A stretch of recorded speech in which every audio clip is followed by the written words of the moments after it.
seafood sauce to guys. Seafood sauce. Daming garlic. Butter garlic lang yan. And then, sibuyas.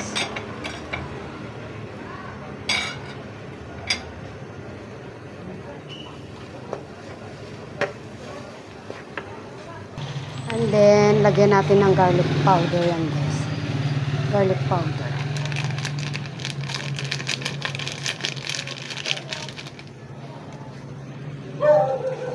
Haluin.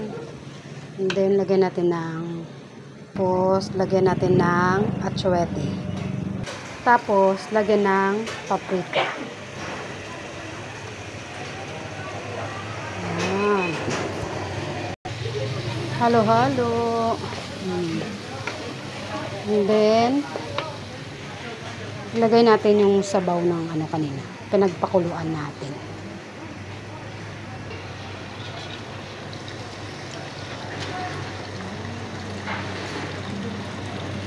Ayan. Yung pinagpakuluan natin kanina ng natin guys, lobster. Ayan. And, pampalasa.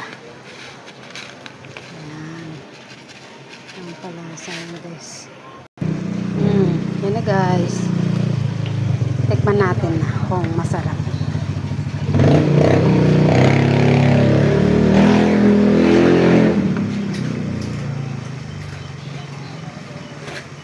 Wow. Wow. Sarap. Perfect na yan guys. Okay na yan. Toppings na natin to dun sa seafoods natin.